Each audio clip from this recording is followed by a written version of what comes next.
Hello everyone. Let's start today's class. So in our recent classes we have seen types of proposal, counter proposal, cross proposal and invitation to proposal. We have seen section 2A, 7, 8, 9 and some small topics regarding proposal. Now two topics are left in proposal. Thereafter we will start acceptance. The two topics are small. दो छोटे topic और बचे हैं उसके बाद हम acceptance start करेंगे. तो स्टार्ट करते हैं. प्रपोजल में दो टॉपिक और लेफ्ट है. प्रपोजल के टॉपिक है. These are two topics left in proposal. तो this is additional point on proposal. Additional point on proposal.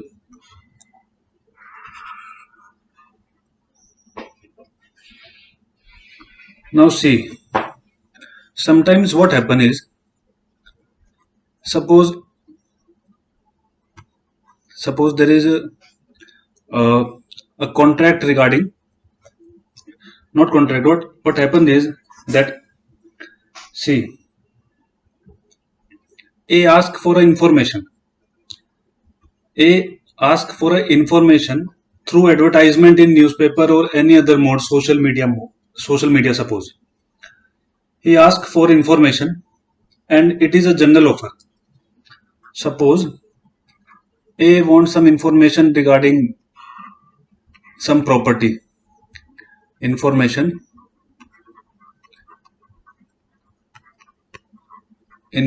regarding some property. And he mentions in his advertisement, he mentions that whoever comes to me first regarding this information, whoever gives me the information first,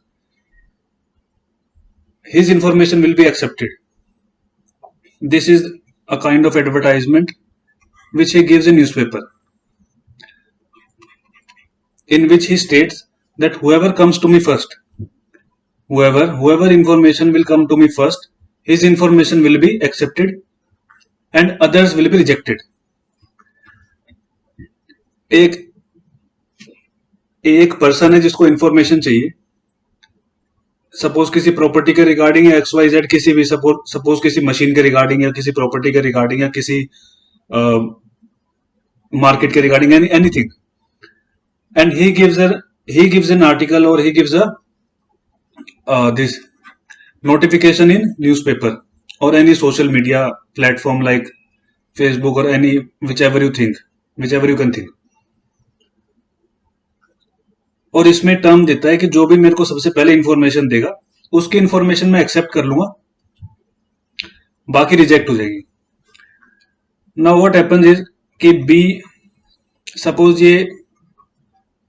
इसका जो offer देता है, general proposal जो देता है, suppose इसकी timing 10 बजे सुबह. बी प्रोवाइड कर देता है इंफॉर्मेशन 11 बजे. सी प्रोवाइड कर देता है,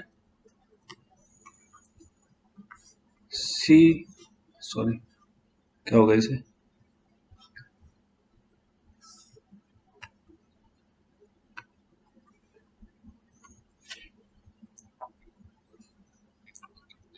सी प्रोवाइड कर देता है 12 बजे और डी प्रोवाइड कर देता है 1 बजे, suppose. So according to the terms of the notification, B's information will be accepted and these information will automatically be rejected. So this is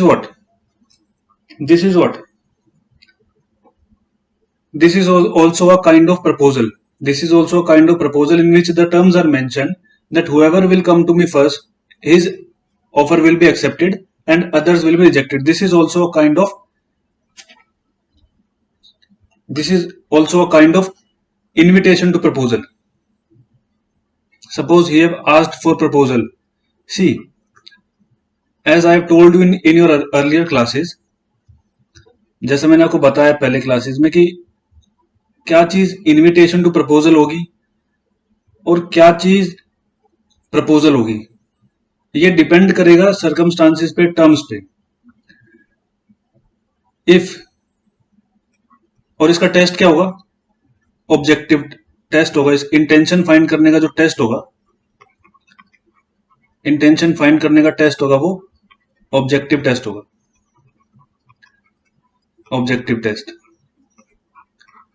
अगर अगर देखो इस केस में क्या होगा, इस केस में अगर ए ने बोला है कि जिसकी भी इंफॉर्मेशन मेरे को पहले रिसीव होगी उसको मैं एक्सेप्ट कर लूंगा, तो इस केस में ये प्रपोजल हो जाएगा। सी,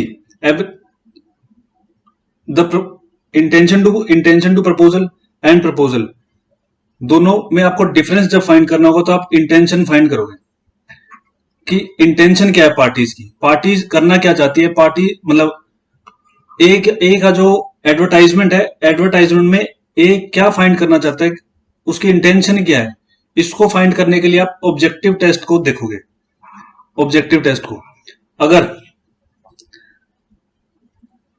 अगर इस इंफॉर्मेशन देने से अगर पार्टी बाइंड हो रही है, अगर ए ने इंफॉर्मेशन मांगी और बी ने उसको सबसे पहले इंफॉर्मेशन दी और पार्टी हो गई बाइंड, और यहां हो गया ये, suppose this is proposal, suppose this is proposal and B provides B gives his assent by conduct, by doing what A required B to do as per section 8 के accordingly B ने जो A ने मांगा, B ने उसको provide कर दिया। So this will amount to what? This will amount to acceptance. This is proposal and B gives his acceptance by performance. So this will amount to what? This will amount to promise, and ultimately this will convert into contract. So to find out the difference between what is general proposal, what is invitation to proposal, you have to find out the intention between the parties, whether they want to bind themselves, whether the party is inviting a proposal or whether the party is giving proposal. This has to be find out only by the intention of the party, only by finding out the intention of the party by objective test. In this case, what will happen, as soon as A receives the proposal of B, or suppose the acceptance of B, so in this case automatically all the other proposals will be exhausted. तो इस case में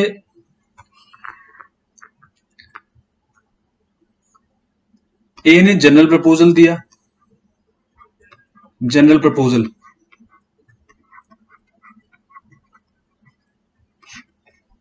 और B ने performance के through उसको comply कर दिया सबसे पहले, तो automatically this will convert into promise and ultimately this will convert into contract. And all the other parties जिन्होंने बाद में दिया, this will automatically exhaust all these acceptance and all these proposals or suppose acceptance will automatically exhaust, ये अपने आप खत्म हो जाएंगे। इसका सिंपल मतलब ये है कि अगर कोई भी एडवर्टाइजमेंट न्यूज़पेपर में आती है इस तरीके की, जिसमें इंटेंशन पार्टी की प्रपोजल वाली है, इनविटेशन टू प्रपोजल नहीं है, प्रपोजल है बेसिकली।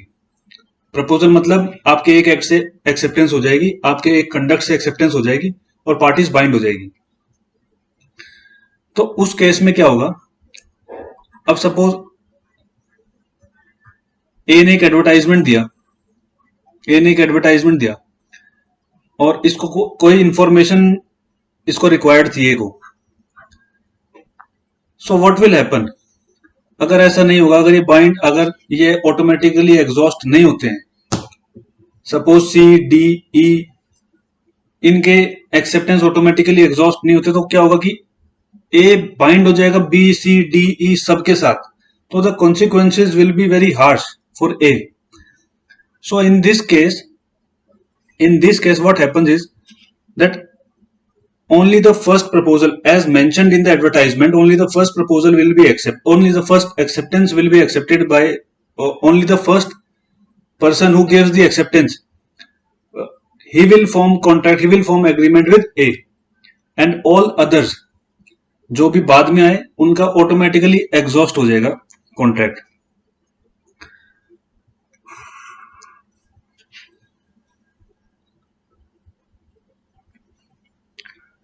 इस पे मैं आपको एक केस बताता हूं,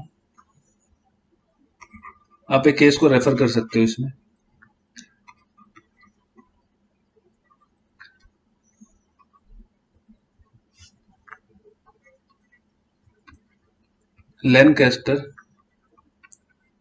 लैनकास्टर वर्सेस वॉल्स.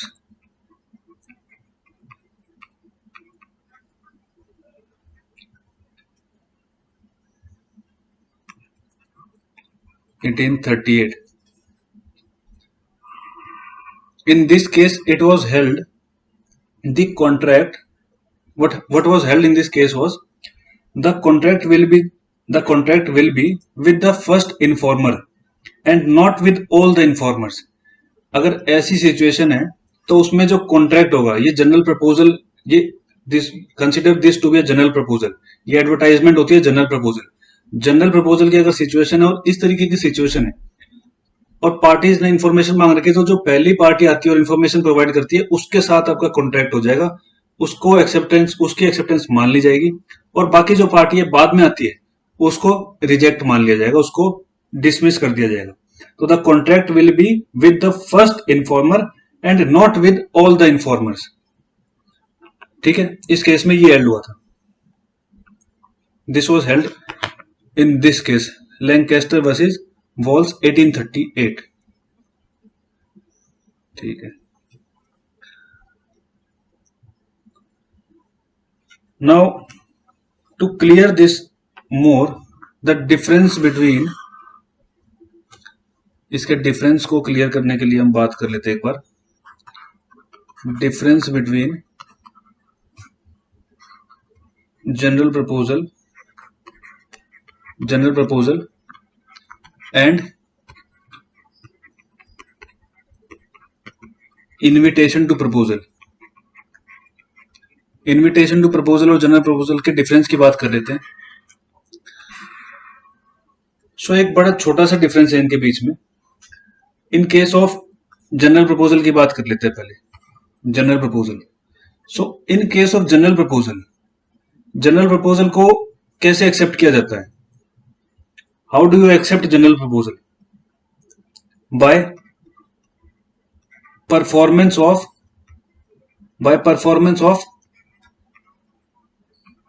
conditions. भाई जनरल प्रपोजल किसी ने प्रपोजल दिया, एक जनरल प्रपोजल होता क्या है basically, which is not given to a specified person, जो एक स्पेसिफाइड पर्सन को ना दिया गया हो, which is given to world at large, जो एक वर्ल्ड एट लार्ज को दिया गया, given to world at large. ये किसी स्पेसिफिक पर्सन को नहीं दिया है, वर्ल्ड एट लार्ज दिया है. कोई भी जो भी परफॉर्मेंस को फुलफिल, जो भी इसको परफॉर्म करेगा उसके साथ कॉन्ट्रैक्ट हो जाएगा. ये जनरल प्रपोजल होता है. And more depend upon the terms and conditions, and then you have to find the intention of the parties by objective test. So performance of conditions of general proposals amount to acceptance and thereby concludes the contract. तो general proposal की performance जो भी fulfil कर देगा उसके साथ contract conclude हो जाएगा. नाउ इनविटेशन टू प्रपोजल के केस में क्या है? इनविटेशन टू प्रपोजल, इसके केस में क्या होता है? अगर इनविटेशन टू प्रपोजल है, सपोज हमने जैसे फार्मास्यूटिकल कंपनी का एग्जांपल लिया था, हमने केस देखा था, उस केस में क्या है? इनविटेशन टू प्रपोजल है, क्या मांगता है वो, उसको परफॉर्म कैसे किया जा सकता है? उसके लिए तो प्रपोजर आएगा और आइटम को उठाएगा और प्रपोज करेगा किसी आइटम को लेने के लिए. इसमें डायरेक्ट एक्सेप्टेंस नहीं होती है.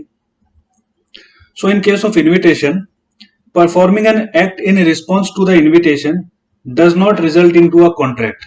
सिंपल है, मतलब इन्विटेशन टू प्रपोजल के केस में आप किसी शॉप पर जाके किसी आइटम को उठाओगे तो कॉन्ट्रैक्ट कंक्लूड नहीं होगा.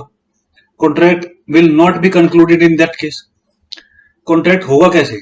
आपको प्रपोजल देना पड़ेगा. You will become proposer. इस केस में जनरल प्रपोजल के केस में you will not become proposer. आप यहां प्रपोजर नहीं होगे. आप जनरल प्रपोजल के केस में आप डायरेक्ट प्रॉमिस ही होगे. प्रपोजर वो आदमी होगा जो जनरल प्रपोजल दे रहा है, और आप क्या होगे? प्रोमिसी. और उसके बाद आपके एक्सेप्टेंस के बाद क्या हो जाएगा? आपकी परफॉर्मेंस, जैसे आपने उसको परफॉर्म किया उसके बाद क्या हो जाएगा? Promise. But this is not the case under invitation to proposal. इस केस में invitation, the person giving invitation to proposal is what he is doing? He is inviting proposal. आप उस केस में प्रपोजर हो गए. और अगर आप उसको एक्सेप्ट करते हो, आइटम को लेकर जाते हो, तो that will amount to proposal. That will not amount to acceptance. ये इसका बेसिक डिफरेंस है. तो ये दो जनरल प्रपोजल और ये डिफरेंस के दो टॉपिक रिमेनिंग थे. प्रपोजल कंप्लीट होता है, इधर प्रपोजल कंप्लीट है. इसके बाद स्टार्ट करते हैं. सी, फर्स्ट स्टेज कर ली हमने. फर्स्ट स्टेज क्या थी? प्रपोजल. प्रपोजल फर्स्ट स्टेज किसकी? कॉन्ट्रैक्ट की. whenever you want to enter into a contract, the first stage is proposal and the second stage will be acceptance. Second stage is acceptance, and then this will ultimately culminate into promise, and then after fulfilling all the conditions, ultimately contract will be made. तो first step हमने देखी proposal. Proposal हमने देखा, proposal के types देखे, cross proposal, counter proposal, difference between cross proposal, counter proposal, difference between invitation to proposal and general proposal. Cases हमने देखे. तो प्रपोजल हुआ कंप्लीट. इसके बाद बात करते हैं एक्सेप्टेंस की. एक्सेप्टेंस इतना बड़ा नहीं है प्रपोजल जितना. इसके बाद बात करेंगे एक्सेप्टेंस की. Second stage, we call this second stage. तो एक्सेप्टेंस की बात करते हैं. Only acceptance can make the proposal a promise. Otherwise promise is what? Promise is a mere statement. मैं आपको कोई प्रॉमिस प्रॉमिस कह रहा हूं, प्रपोजल. मैं आपको कोई प्रपोजल देता हूं तो this will be nothing without acceptance. A proposal is nothing without acceptance. It is a mere statement. मैंने आपको कोई प्रपोजल दिया, मैं आपकी कार परचेज करना चाहता हूं, या सपोज आपने मेरे को प्रपोजल दिया that you want to purchase a property. So what is this? This is a mere statement. This is nothing without acceptance. जब तक एक प्रपोजल एक्सेप्ट नहीं होता तब तक वो प्रॉमिस में कन्वर्ट नहीं होता. तो proposal is what? Proposal without acceptance is null and void, nothing. It is a mere statement. Now, every proposal need an acceptance to ripen into a contract. Every proposal, you can write down this point. Every proposal needs what? Needs an acceptance. Every proposal needs an acceptance to ripen into a contract. जैसे मैंने आपको बताया, proposal बिना acceptance के कुछ नहीं है. कोई लायबिलिटी कुछ क्रिएट नहीं होता अगर एक्सेप्ट नहीं होता तो प्रपोजल. ठीक है. Second thing, acceptance need to be need to be signified. Signified का मतलब acceptance need to be communicated. Acceptance need to be communicated. Acceptance need to be communicated.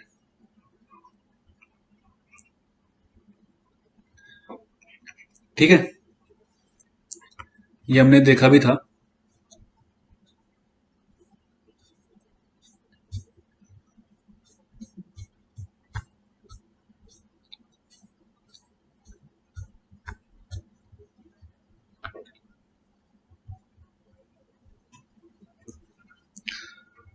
To B में, section 2B, when the person to whom the proposal is made, मतलब promisee to whom the proposal is made, जिसको proposal किया गया, signifies his assent, signifies his assent, signifies, ये बहुत important है, signifies his assent thereto किसको, proposal को, the proposal is said to be accepted, a proposal when accepted becomes a promise। ठीक है, तो एक्सेप्टेंस में क्या जरूरी है, सिग्निफाइड मतलब कम्युनिकेट करना, एक्सेप्टेंस बताना अपनी एक्सेप्टेंस को। Acceptance can be made by both express and implied. तो नेक्स्ट पॉइंट लिखो, प्रपोजल और एक्सेप्टेंस, प्रपोजल और एक्सेप्टेंस, प्रपोजल और acceptance, both these could be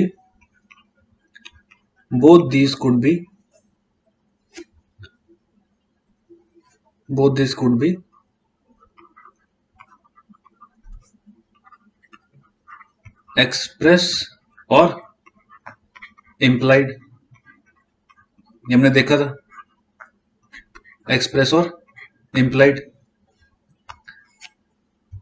दिखा देता हूं आपको,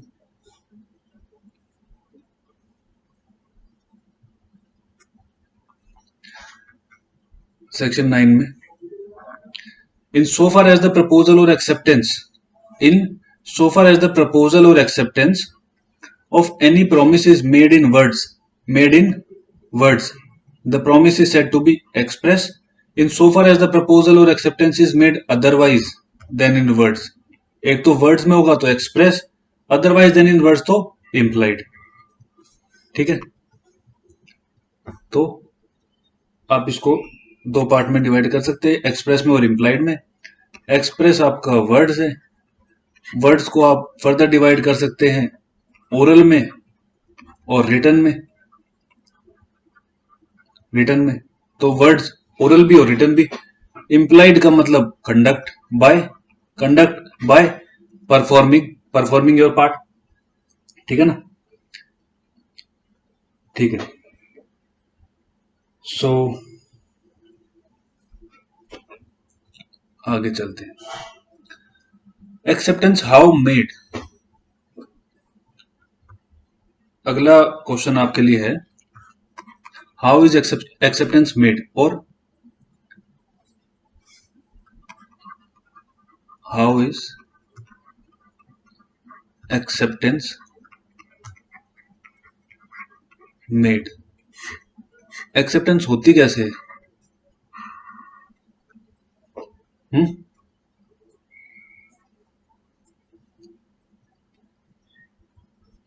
या फिर इससे पहले दूसरी चीज देखते हैं एक बार, जो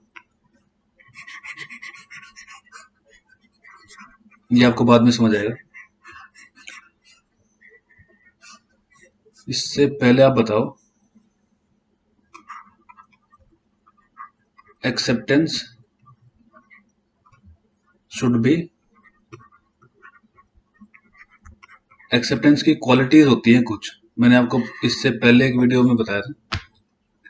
एक्सेप्टेंस कैसी होनी चाहिए, एक्सेप्टेंस कैसी होनी चाहिए, आप इधर देखोगे, acceptance must B absolute, acceptance must B absolute, इसको बोलते हैं मार्जिनल नोट। मार्जिनल नोट, ये जो आप देखोगे, ये जो हेडिंग्स, आप इसको हेडिंग्स नहीं कहते हैं, इसको मार्जिनल नोट्स कहते हैं। ये हर सेक्शन में जो आप देखोगे लिखे होते हैं ना, इसको बोलते हैं मार्जिनल नोट। ये इंटरनल एड का काम करते हैं। मार्जिनल नोट हो गया, इलस्ट्रेशंस हो गए, आपके इलस्ट्रेशंस होती है मार्जिनल नोट्स, तो और क्या होता है, एक्सप्लेनेशंस भी दी होती है। तो ये हेल्प करती है इंटरप्रिटेशन में। आपने इंटरप्रिटेशन में इन चीजों को पढ़ा होगा। तो acceptance must be absolute in order to convert a proposal into a promise. In order to convert a proposal को promise में convert करने के लिए the acceptance must be absolute and unqualified. ये हमने पहले देखा था। absolute मतलब as it is, as it is, और unqualified मतलब unconditional, कोई condition नहीं होनी चाहिए साथ में। अनकंडीशनल का मतलब सॉरी अनक्वालिफाइड का मतलब अनकंडीशनल, और एब्सोल्यूट का मतलब as it is. As it is का मतलब, मैंने आपको एक मुल्ला का एक रूल बताया था, मिरर रूल। मिरर रूल, मुल्ला ने एक रूल बनाया था, मिरर रूल, एक्सेप्टेंस के लिए। मतलब दिस मीन्स कि जैसा आपको मिरर में दिखता है वैसा ही, एज इट इज, उसमें कोई चेंजेस नहीं, कोई इफ एंड बट नहीं उसके अंदर। तो एज इट इज, अगर कोई एक्सेप्टेंस, अगर किसी प्रपोजल को एक्सेप्ट करना है तो accept as it is. It should be unqualified, the acceptance should be unqualified, it should be absolute. ये हम पहले वाली क्लास में देख चुके हैं। बात करते हैं सेकेंड पार्ट की।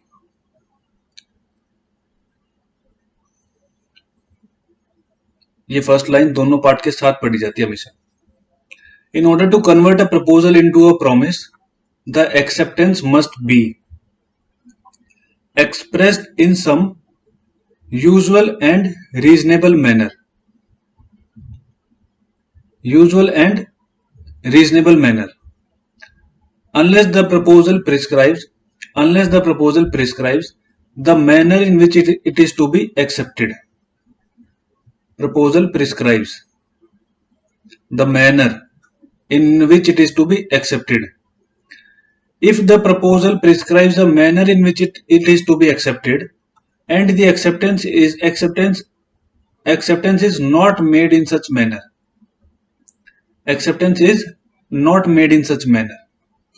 the proposer may, within a reasonable time after the acceptance is communicated to him, insist that his proposal shall be accepted in the prescribed manner and not otherwise. But if he fails to do so, he accept the acceptance. समझ आया कुछ? समझ आया?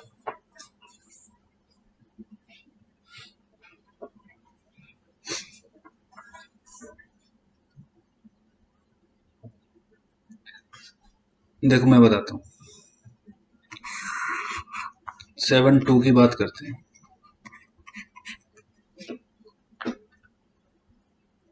Acceptance how made. पहला part हमने देख लिया, absolute और अनक्वालिफाइड होनी चाहिए एक्सेप्टेंस। दूसरे की बात करते हैं, यूजुअल एंड रीजनेबल मैनर में होनी चाहिए। अब ये यूजुअल एंड रीजनेबल मैनर क्या है? पहले पार्ट की बात करते हैं। ये बड़ा usual and reasonable manner. Usual and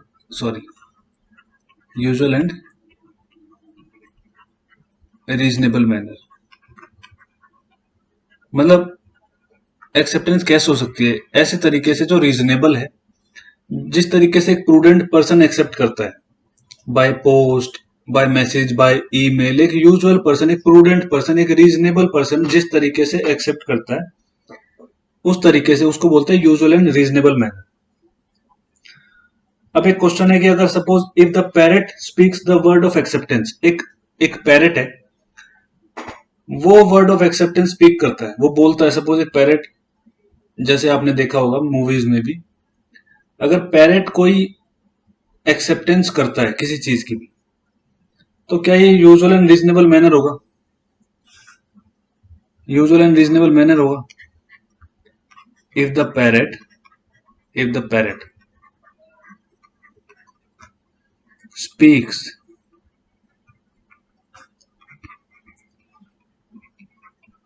the words of acceptance, the words of acceptance, does it conclude a contract? Does it conclude a contract? आप बताओ, क्या एक पैरेट के वर्ड स्पीक करने से कॉन्ट्रैक्ट कंक्लूड हो जाएगा? Whether you will consider this as usual and reasonable manner? The answer is no. The answer is no, because this is not a usual and reasonable manner. और अगर आप देखोगे, और अगर आप और क्लैरिटी इस बात पे अगर चाहते हो, तो यहां क्या लिखा है? When one person signifies to another his willingness to do, a person का मतलब person does not include animal. Person does not include animal. Yes, it includes juristic person. Juristic मतलब कंपनी हो गई, which is created under a statute. ये company, ये person जो है वो लीगल पर्सन को तो पर्सन मानता है, लेकिन किसी एनिमल को या किसी, अब आप देखो बी में, देखो बी में भी सेम चीज देखो, when the person to whom the proposal is made signifies his assent thereto. तो the word person, this word person does not include a bird और अ एनिमल। ये किसी बर्ड या एनिमल को इंक्लूड नहीं करता है। ठीक है, तो यूजुअल रीजनेबल मैनर, इसमें भी सेम टेस्ट आपको वही अप्लाई करना है। क्या? ऑब्जेक्टिव टेस्ट, कि एक रीजनेबल पर्सन किस तरीके से, अगर आपने किसी को ईमेल के थ्रू कोई प्रपोजल दिया है, तो how will he accept? How will he accept? वो पोस्ट के थ्रू कर सकता है या ईमेल के थ्रू कर सकता है, या आपने जो मैनर, आप आगे बात करते हैं usual reasonable manner. Simple answer इसका ये है कि as a prudent person, as a reasonable person would approve. दूसरी बात करते हैं मैनर ऑफ एक्सेप्टेंस या कम्युनिकेशन ऑफ एक्सेप्टेंस या manner of acceptance.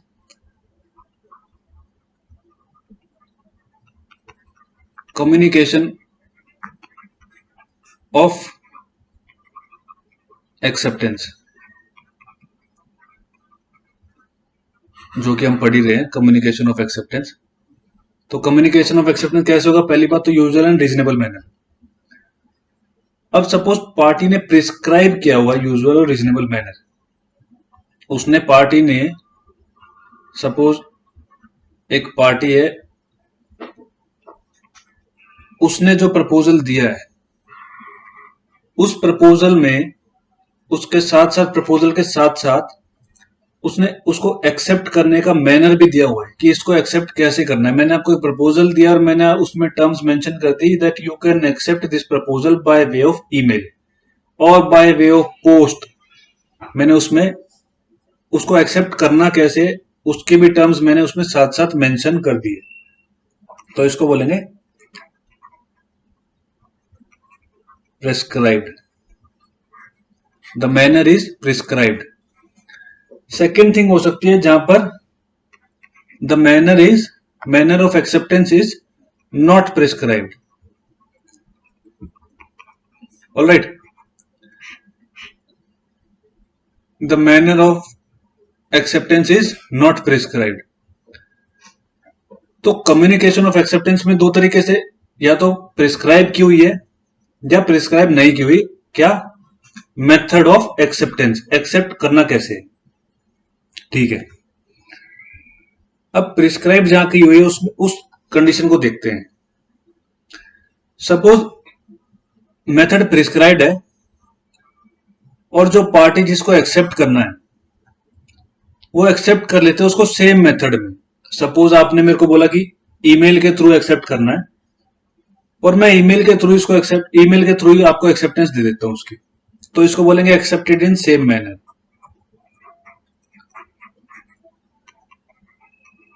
Accepted in same manner, ठीक है। दूसरी सिचुएशन क्या हो सकती है, इसको देख लेते हैं पहले। नॉट प्रिस्क्राइब्ड, कोई प्रिस्क्राइब्ड है ही नहीं, तो कोई आपने सिर्फ प्रपोजल दिया, उसको एक्सेप्ट करना कैसे है आपने कुछ नहीं बताया। इसमें सिंपल होगा, reasonable manner, reasonable manner, simple, ठीक है। मतलब जिस तरीके से एक कॉन्ट्रैक्ट को, मतलब जिस तरीके से एक प्रपोजल को एक रीजनेबल मैनर में एक्सेप्ट किया जा सकता है, वो नॉट प्रिस्क्राइब्ड वाली सिचुएशन में उसको आप अप्लाई करेंगे। प्रिस्क्राइब्ड है, आपने सेम कंडीशन से उसको अब एक्सेप्ट कर लिया, कोई दिक्कत ही नहीं है। प्रॉब्लम यहां लाई करती है जहां प्रिस्क्राइब था लेकिन आपने उसको सेम तरीके से एक्सेप्ट नहीं करा। Not accepted in same manner, not accepted in same manner, ठीक है। इस सिचुएशन में क्या हुआ भाई, प्रपोजर ने एक टर्म बताई, सपोज एक कंडीशन बताई कि आप इस मेरे प्रपोजल को ईमेल के थ्रू एक्सेप्ट कर सकते हो, और आपने क्या किया, आपने उसको एक्सेप्ट किया पोस्ट के थ्रू, आपने पोस्ट के थ्रू उसको एक्सेप्ट किया, या सपोज आपने व्हाट्सएप के थ्रू उसको एक्सेप्ट किया, या कॉल करके किया, किसी अदर तरीके, किसी भी दूसरे तरीके से किया। इसमें क्या होता है, इसमें फिर दो कंडीशंस बनेंगी। इसकी जो दो कंडीशंस होंगी, एक तो ये कि प्रपोजर जो है, जिसने प्रपोजल दिया था, टर्म्स बताई थी, आपको एक्सेप्टेंस का मैनर बताया था, वो ऑब्जेक्शन रेज करता है that no you cannot accept it, you cannot accept the proposal in any other manner provided except the manner which is there itself provided in the proposal। वो कहता है कि आप किसी और तरीके से उसको एक्सेप्ट नहीं कर सकते, ऑब्जेक्शन लगा देता है उसमें कि आप किसी और तरीके से उसको एक्सेप्ट नहीं कर सकते, जिस तरीके से उसमें लिखा गया आप उसी तरीके से उसको एक्सेप्ट करें। दूसरी कंडीशन क्या है, कोई ऑब्जेक्शन नहीं लगाता, वो एक्सेप्ट कर लेता है, कोई कंडीशन नहीं लगाता, वो ठीक है, ठीक है कोई बात नहीं, एक्सेप्ट तो कर ही लिया है, ठीक है। अगर वो मान जाता, कोई ऑब्जेक्शन नहीं लगाता, there is no issue, this will be a concluded contract. Objection लगाता है तो क्या होगा, what will happen, then this will not be a concluded contract. अगर वो ऑब्जेक्शन लगा देता है within a reasonable time, एक रीजनेबल टाइम के अंदर आपको ऑब्जेक्शन लगा के बता देता है और आपको बोल देता है कि no you have to accept the proposal in the particular manner. अगर वो कहता है कि नहीं आपको ईमेल के थ्रू ही एक्सेप्ट करना है, तो आपको ईमेल के थ्रू ही एक्सेप्ट करना पड़ेगा रीजनेबल टाइम के अंदर, अगर ऑब्जेक्शन लगा के आपको बोल देता है। और अगर आप नहीं करते हो तो this will not be a contract, this will not be deemed to be a contract, ये कॉन्ट्रैक्ट नहीं माना जाएगा। और अगर आप कर देते हो उस पर्टिकुलर मैनर में तो उसको कॉन्ट्रैक्ट माना जाएगा, ठीक है ना। तो अगर ऑब्जेक्शन रेज हुआ, इसमें दो कंडीशन हुई, आपने उसको फुलफिल किया तो इसको एक्सेप्टेंस मान लिया जाएगा, आपने फुलफिल नहीं किया तो नो एक्सेप्टेंस,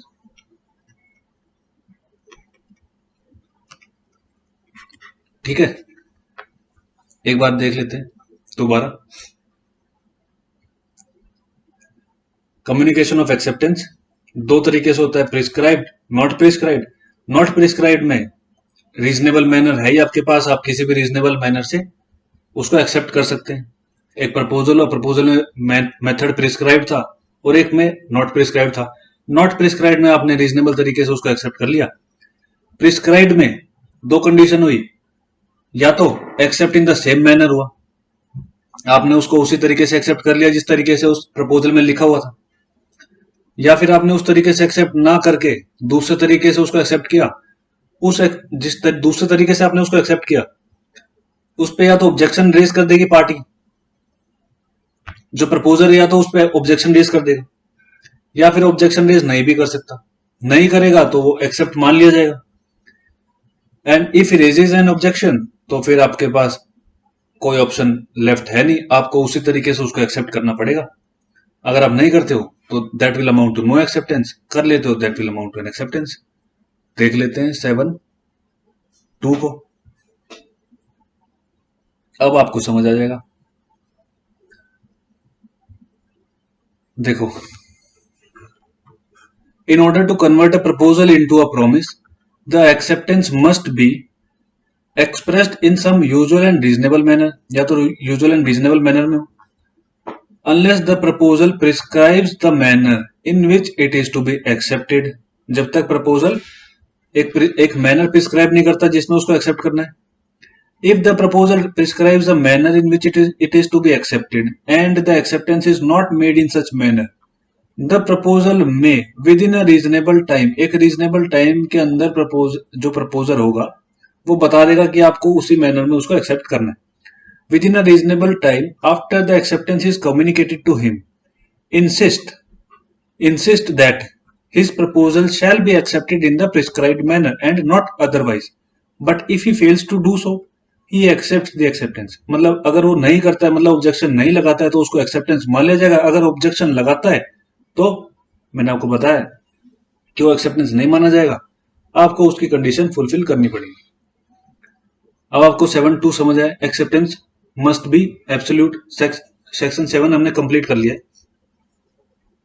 सेक्शन 7 कंप्लीट हुआ, सेक्शन 1 पहले कर लिया था, 7(2) बाद में कर लिया। एक चीज और देख लो इसमें, while 4 and 5 state the law about when communication of acceptance would be complete, 4 और 5 बताते कि कम्युनिकेशन ऑफ एक्सेप्टेंस कंप्लीट होगा कब। आप इसमें देखो 4 में, communication when complete,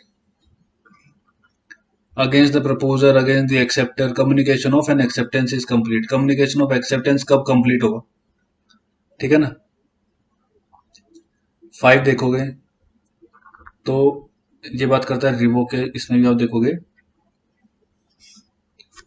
यहां देखोगे एक्सेप्टेंस में भी रिवोक्ड, एक्सेप्टेंस को रिवोक कब किया जा सकता है, और सेकेंड थिंग एक्सेप्टेंस कंप्लीट कब माना जाता है, ये हम देखेंगे आगे। While section 4 and 5 state the law when communication of an acceptance would be complete, ये क्या बताते हैं, कम्युनिकेशन कब कंप्लीट होगा। 4 और 5 आपको क्या बता रहे हैं, कम्युनिकेशन कब कंप्लीट होगा, रिवोकेशन का एक्सेप्टेंस कब हो, ये दोनों 4 और 5।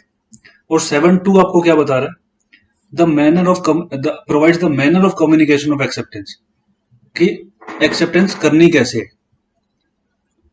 तो 4 और 5 आपको कम्युनिकेशन कब हुई ये बता रहे हैं, 7(2) आपको ये बता रहा है कि मैनर क्या होगा एक्सेप्टेंस का, ठीक है। इसके बाद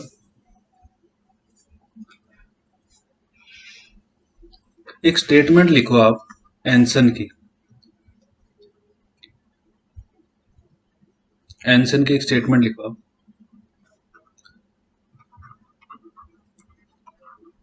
एंसन। तो द स्टेटमेंट इज एक्सेप्टेंस, ये बहुत इंपॉर्टेंट है, डायरेक्ट स्टेटमेंट आपको मेंस में देखने को मिलेगी और प्रीलिमिनरी में, मेंस में इसके ऊपर नोट लिखने को आ सकता है। Acceptance is to an offer what a lighted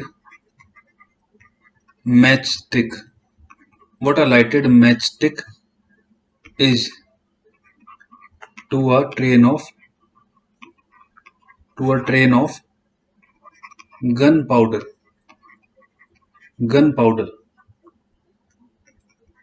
it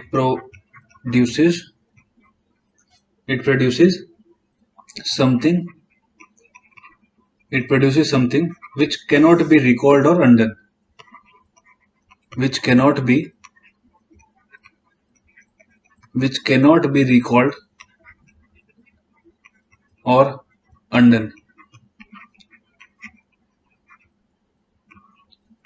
समझ तो आया नहीं होगा कुछ, आ गया तो वेरी वेरी गुड।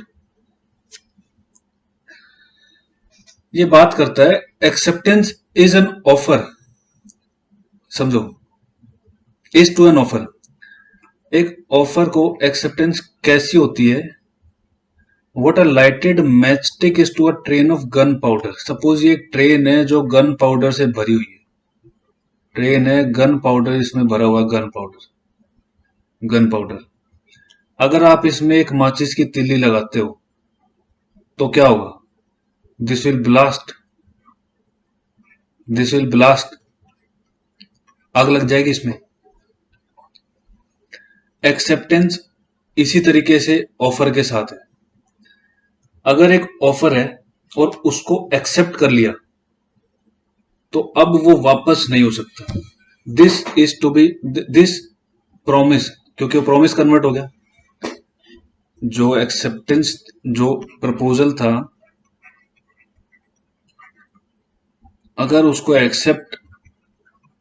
एक्सेप्टेंस मिल जाती है तो this will now convert into promise, and this promise need to be performed. This is to be performed. ये आपको करना पड़ेगा, no matter how harsh it may be to you, चाहे आपको कितनी प्रॉब्लम हो। एज पर सेक्शन 37 अगर आप देखोगे तो this promise need to be performed. ये स्टेटमेंट, एंसन की स्टेटमेंट फिर से देखो आप। Acceptance is to an offer, एक ऑफर को एक्सेप्टेंस कैसे है? जैसे कि what a lighted matchstick is to a train of gunpowder, it produces something, वो कुछ ऐसा प्रोड्यूस करता है विच कैनॉट बी रिकॉल्ड और अनडन, जो रिकॉल नहीं किया जा सकता, जो अनडन नहीं किया जा सकता। अगर एक बार आपने माचिस की तिल्ली लगा दी गन पाउडर में तो वो ब्लास्ट होगा, सिमिलरली अगर प्रपोजल को एक्सेप्ट कर लिया तो that will convert into promise, और अब इस प्रॉमिस को परफॉर्म करना पड़ेगा। Now you have to perform this promise no matter what. ठीक है,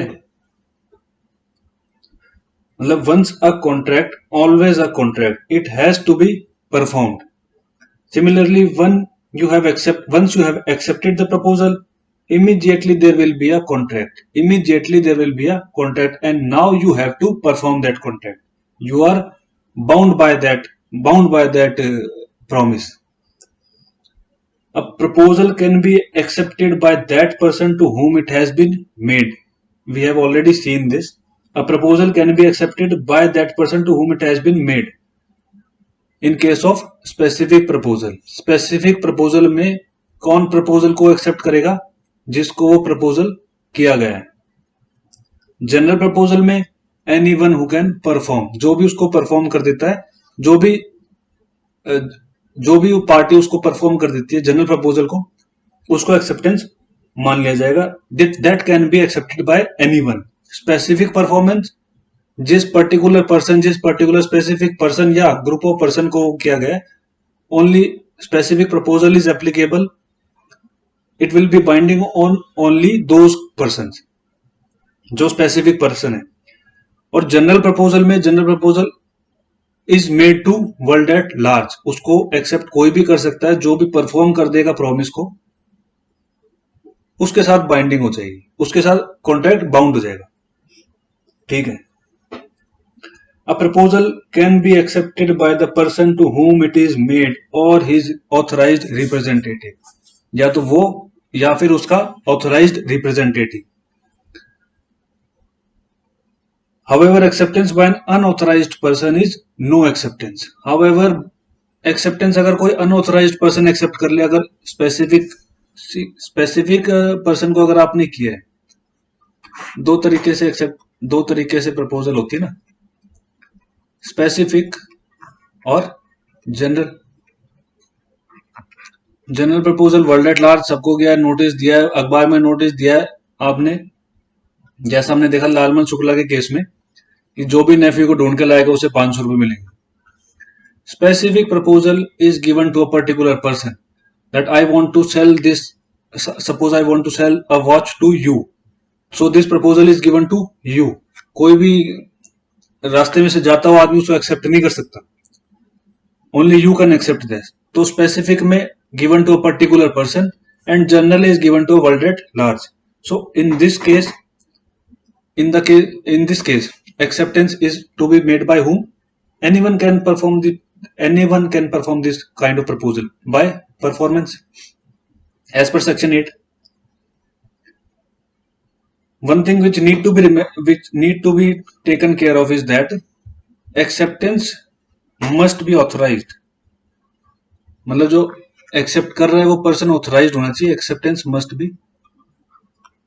acceptance must be authorised, simple.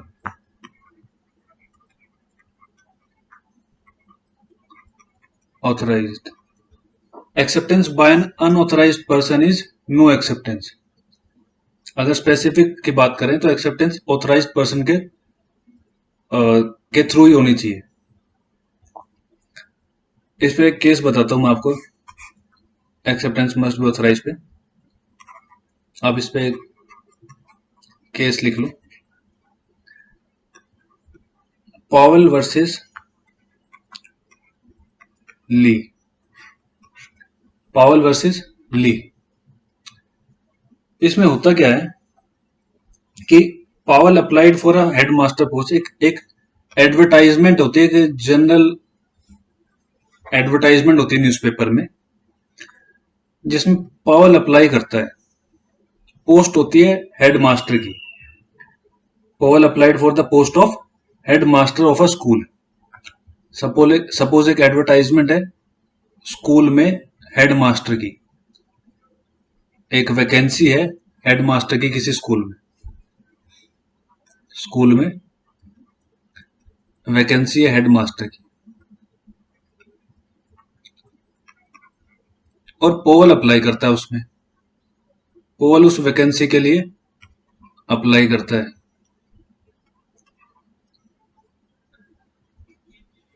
The board of managers of the school passed a resolution appointing him. तो जो बोर्ड होता है जो इसका इंटरव्यू लेता है पॉवेल का, बोर्ड में सपोज 4-5 आदमी होते हैं जो पॉवेल का इंटरव्यू लेते हैं, वो अपना इंटरनली एक resolution pass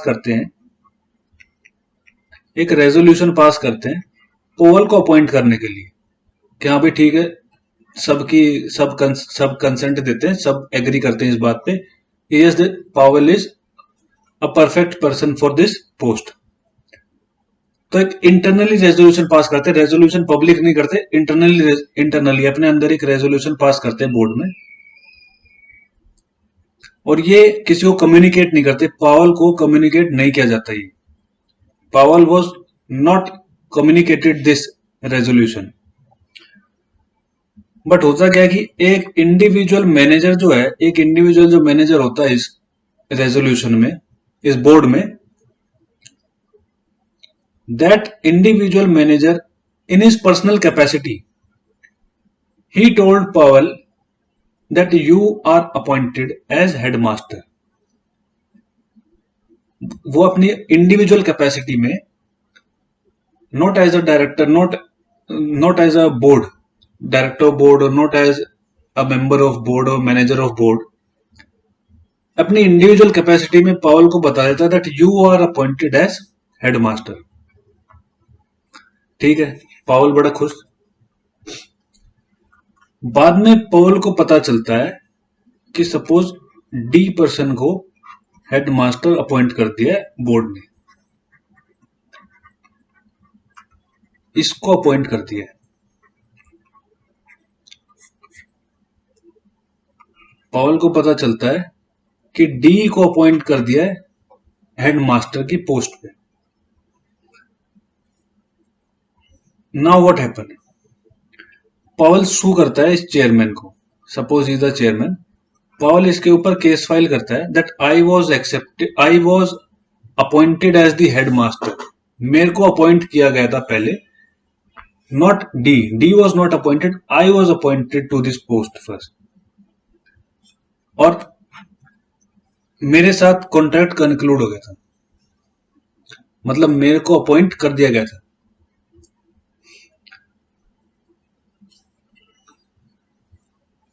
Later, some person was appointed. Powell sued the chairman of the board of manager, but he could not succeed.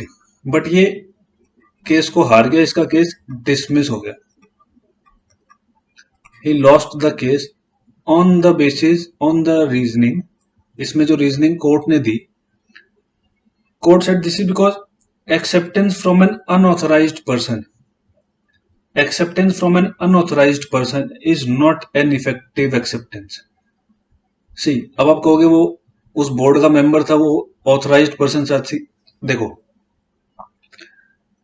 No doubt he was a member of the board, no doubt he was a member of the board, board का member तो वो था, but उसने जो acceptance Powell को बताई वो अपनी इंडिविजुअल कैपेसिटी में बताई, not as a director, not as a manager. अपनी इंडिविजुअल कैपेसिटी में उसने उसको बता दिया। इसके लिए बोर्ड लाइबल नहीं होगा, इसके लिए स्कूल लाइबल, इसके लिए कोई भी अथॉरिटी लाइबल नहीं होगी, इसके लिए चेयरमैन लाइबल नहीं होगा। अगर आप अपनी इंडिविजुअल कैपेसिटी में कुछ भी किसी को बाहर जाके बता रहे हो, ना तो आपको बोर्ड ने कम्युनिकेट किया, ना तो आपको चेयरमैन ने उसकी ऑफिशियल कैपेसिटी में उसने आपको बताया। So court gave this reasoning that this acceptance, this information to Powell, this acceptance to Powell was given through an unauthorized person, and this acceptance will be no acceptance. ठीक है, so acceptance must be from an authorized source.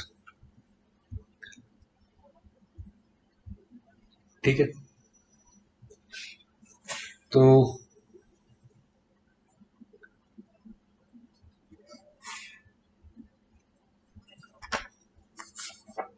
देख लेते हैं क्या रह गया acceptance में।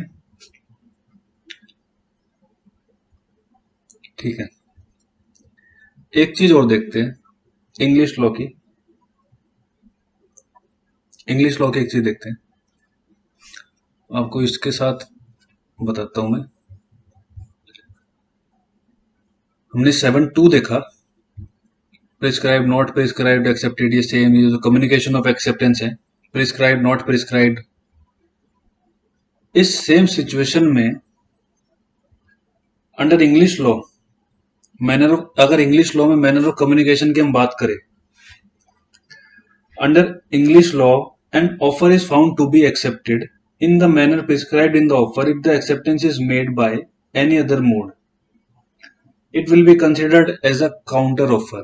मतलब इंग्लिश लॉ में क्या होता है, अगर आपने किसी और मेथड से, अगर आप इसमें देखो, आई होप आप इसको समझ पा रहे हो। हम बात कर रहे थे 7.2 की, कम्युनिकेशन ऑफ एक्सेप्टेंस की, जो प्रिस्क्राइब्ड और नॉट प्रिस्क्राइब्ड मैनर में था। प्रपोजर ने एक मैनर प्रिस्क्राइब कर रखा था कि किस तरीके से आपको एक्सेप्ट करना है। इसमें हमने देखा कि अगर आपने किसी और तरीके से उसको एक्सेप्ट करा है और अगर ऑब्जेक्शन नहीं होता है, नो ऑब्जेक्शन इज देयर, तो उसको एक्सेप्ट मान लिया जाएगा।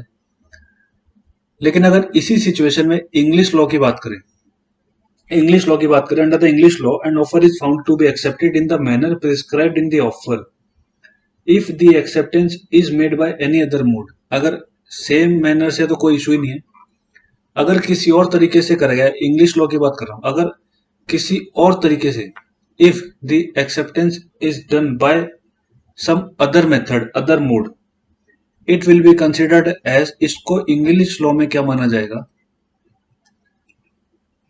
इंग्लिश लॉ में इसको क्या माना जाएगा?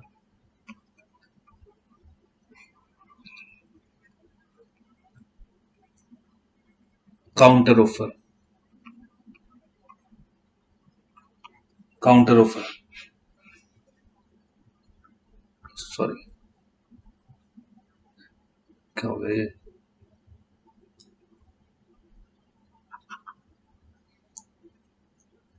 इसको माना जाएगा काउंटर ऑफर।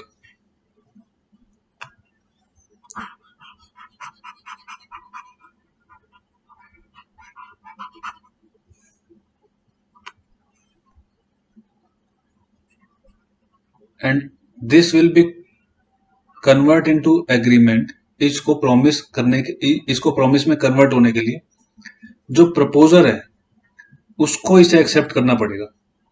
प्रपोजर को ही एक्सेप्ट करना पड़ेगा, तब ये जाके एग्रीमेंट या कॉन्ट्रैक्ट में कन्वर्ट होगा। समझे? इंग्लिश लॉ का डिफरेंस था ये। बाकी तो हमने सब कुछ देख ही लिया है। फिर दूसरा टॉपिक है, हाँ, एक बात और करते हैं। एक और चीज है, प्रोविजनल एक्सेप्टेंस। एक और बात है, एक छोटा टॉपिक है, प्रोविजनल एक्सेप्टेंस। Provisional acceptance. आपने किसी को ऑफर, आपने ए ने बी को ऑफर दिया, ए ने बी को कुछ ऑफर दिया और बी ने बोला कि मैं अपने फादर से पूछ के बताऊंगा। ए ने बी को ऑफर दिया और बी ने बोला कि मैं अपने फादर से पूछ के बताऊंगा। इसका क्या मतलब होगा? मतलब ए ने बी को ऑफर दिया, बी कहता है कि ठीक है मुझे पसंद है, लेकिन मैं फिर भी अपने फादर से पूछ के बताऊंगा। या कोई और तरीके की उसमें कंडीशन हो। So the question arise whether an acceptance is complete. Provisional acceptance अगर है, प्रोविजनल, उसमें कोई प्रोविजन लगाया है, कोई कंडीशन उसमें लगाई है, तो क्या आप कह सकते हो कि ये इसको एक्सेप्टेंस मान सकते हो? Can you consider this to be an acceptance? So the answer is it will amount to, it will amount to no acceptance. It will amount to no acceptance. This is no acceptance. As I have told you, according to section 7 1 and 2, section 7 talks about this thing, that the acceptance should always be, the acceptance should always be what? Unqualified and absolute, and the manner is provided under section 7 2. Clear है? कोई doubt नहीं है इस बात में? तो provisional acceptance is nothing in the eyes of law. A conditional acceptance is nothing in the eyes of law. कोई conditional acceptance हो, कोई कंडीशन हो एक्सेप्टेंस में, कोई प्रोविजनल एक्सेप्टेंस हो, this is what? Nothing in eyes of law. ये law की नजरों में कोई एक्सेप्टेंस नहीं है, कोई कॉन्ट्रैक्ट, कोई प्रॉमिस क्रिएट नहीं करता है। ठीक है, तो एक्सेप्टेंस का मोस्टली पार्ट हमने देख लिया है। 4 5 है, हम नेक्स्ट क्लासेस में हम देखेंगे उनको। 7 कंप्लीट हो गया है। पॉल वर्सेस ली का केस हमने देख लिया। Usual reasonable manner, manner of acceptance हमने देख लिया है। एंसन की स्टेटमेंट हमने देख ली है। कौन एक्सेप्ट कर सकता है, who can accept under general and specific, वो हमने देख लिया है। और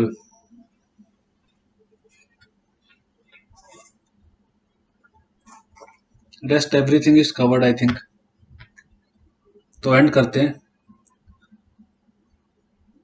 बाकी नेक्स्ट टॉपिक नेक्स्ट क्लास में देखेंगे। All for today, take care.